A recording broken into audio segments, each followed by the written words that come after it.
Hello united boys, welcome back to the channel. बहुत interesting खबर है जिसके बारे में मुझे तुमसे बात करनी थी भाई। इगोर ट्यूडोर, ये कौन है बंदा? स्पर्स में आए हैं, क्या ये परमानेंट बनेगा या नहीं बनेगा? बट फब्रिज़ियो रोमानो ने कंफर्म कर दिया, ऑफिशियली भी आ चुकी है खबर। ये अब इंटरिम मैनेजर है और ये कहां से आया है, क्या इसका बैकग्राउंड, और क्या ये सही चॉइस है स्पर्स के लिए? क्या ये परमानेंट मैनेजर बनने लायक है? इसके बारे में मुझे तुम्हें कुछ चीजें बहुत इंपॉर्टेंट बतानी है, क्योंकि तुम्हारा क्लब यूनाइटेड भी इसी काइंड ऑफ सिचुएशन में है। इसलिए दिमाग लगाना इस बात पे छोटी सी वीडियो में बहुत जरूरी है। अगर आपको पसंद आएगी तो प्लीज लाइक, सब्सक्राइब, हाइप करके आप सपोर्ट कर सकते हो और कमेंट करके अपने थॉट्स बता सकते हो। नाउ ये चीज अच्छी है कि भाई ये हमारे साथ नहीं हो रहा, फिलहाल ये स्पर्स के साथ हो रहा है, तो इसको हम इमोशंस हटा के आराम से बहुत इंटेलिजेंटली देख सकते हैं सिचुएशन को। ये आपको पता चल गया कि भाई इसके सीजन के एंड तक इगोर ट्यूडोर को लेके आई है Tottenham Hotspurs. Right now Igor Tudor के बारे में मैं कुछ तुम्हें बहुत इंटरेस्टिंग चीजें बता देता हूं। मार्च 2024, 2 साल पहले, लाजियो और सारी मोरोजियो सारी उसका एकदम हो गया था ब्रेकअप, और उसके रेजिग्नेशन के बाद, सारी के बाद, इसको बुलाया गया मार्च के बीच में, और इसने आके स्टेबलाइज किया टीम को, और सीजन के एंड तक आते आते उनको यूरोपा लीग पहुंचा दिया। ना लाजियो के लिए काफी सही था, बढ़िया था, बहुत बढ़िया कहानी। ठीक है, उसके बाद मार्च 2025, पिछले साल, यूवेंटस ने थिएगो मोटा को सैक किया। कौन आता है वापस? इगोर ट्यूडोर। भाई इगोर ट्यूडोर आता है, और उसके बाद उसके दो जगह था, मंचीनी या इगोर ट्यूडोर, और यूवेंटस ने चूज किया इगोर ट्यूडोर को। क्यों? क्योंकि इसकी कोई डिमांड नहीं थी, मैं इसी स्क्वाड के साथ कर लूंगा। मांचीनी बोल रहा था भाई मेरे को प्लेयर चाहिए, मेरी ये दो डिमांड है, 4-5 डिमांड है, तो यूवेंटस ने चूज किया इजी ऑप्शन, इगोर ट्यूडोर के साथ गए। यस, इसने टीम को शॉर्ट टर्म में काफी अच्छा कर दिया और उनको चैंपियंस लीग फुटबॉल दिला दी। नाउ फरवरी 2026, इस बार पहले है, पिछले 2 साल से मार्च में इसको नई नई इंटरिम जॉब्स मिल रही थी, इस बार फरवरी में मिल गई है, which is great for him, good for him. Now Spurs ने उसको लिया है। इस टाइम पे स्पर्स है 16th 17th पोजीशन में। आज ही स्पर्स बाहर हो चुकी है एफए कप से, कैराबाओ कप में वो है नहीं, यूरोप चैंपियंस लीग में वो बिल्कुल है, टॉप 4 में है। सो अब 2 कॉम्पिटिशंस बचे हैं, और उसके पास भाई इगोर ट्यूडोर के पास रेस्ट ऑफ द सीजन है, मेनली स्पर्स का प्रीमियर लीग कैंपेन लाइन पे लाने के लिए, and I think he will do a good job.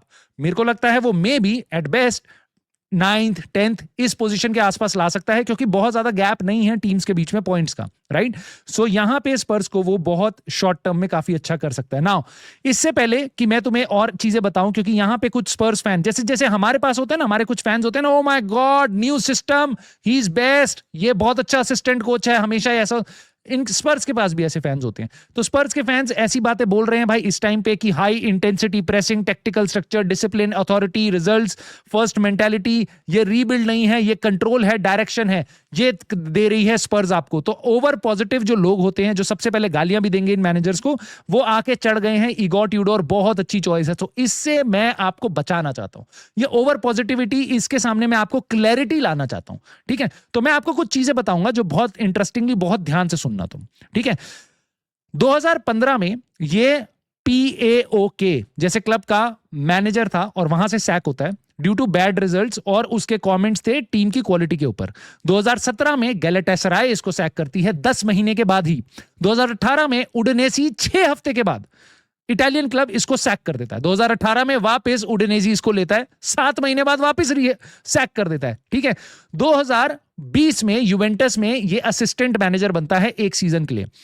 उसके बाद ये हेलस वेरोना में जाता है एज अ मैनेजर, वहां पे 1 साल में सैक हो जाता है 2022 में। 2023 में मार्सेille से रिजाइन कर देता है एक सीजन के बाद, after publicly falling out with the club. 2024 3 महीने काम करता है लाजियो में, उसके बाद ये चला जाता है। उसके बाद 2025 में, जैसा मैंने आपको बताया, ये जाता है यूवेंटस थिएगो मोटा को रिप्लेस करने। ना इंटरेस्टिंगली कुछ लोग ये बात सोच रहे होंगे कि भाई यूवेंटस गया तो था पिछले साल, और उसने सीजन में एंड में दिला भी दिया, फिर उसका हुआ क्या, अब वो खाली कैसे? क्योंकि भाई उन्होंने, यूवेंटस ने इसको पिछले साल सीजन के एंड में, जब इसने चैंपियंस लीग फुटबॉल दे दी, इसको कर दिया परमानेंट। नाउ यूनाइटेड फैंस इस बात को ध्यान से सुनना, इंटरिम मैनेजर छोटे टाइम में अपना रिजल्ट प्रूव कर देता है, उसको ये बना देते हैं परमानेंट मैनेजर, और उसके बाद रिजल्ट्स एकदम कोलैप्स कर जाते हैं।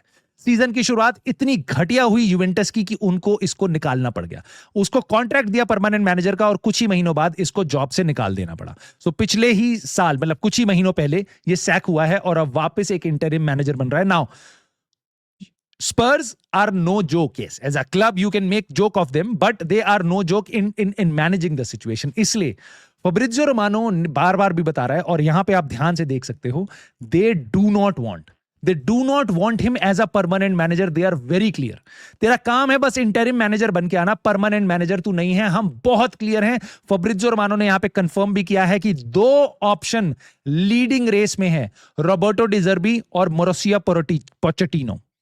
सो स्पर्स बहुत क्लियर है कि हम इंटरिम मैनेजर को जॉब नहीं देंगे. बट क्या आपके हिसाब से ये सही डिसीजन है? क्या उनको भी वेट करना चाहिए? अगर सीजन अच्छा जाएगा तो उसको जॉब दे देनी चाहिए? ये इस पे आपकी क्या राय है? और क्या आपको लगता है कि ये बढ़िया डिसीजन था इंटरिम के लिए? मेरे हिसाब से इंटरिम के लिए बहुत अच्छा डिसीजन था, बट परमानेंट जॉब आप इस ऐसे मैनेजर को जिसका ट्रैक रिकॉर्ड ऐसा है उसको आप नहीं दे सकते. एक क्लब के लिए जो पिछले 2 साल से ईपीएल में इतना स्ट्रगल कर रहा है, you should not be going with a risky option.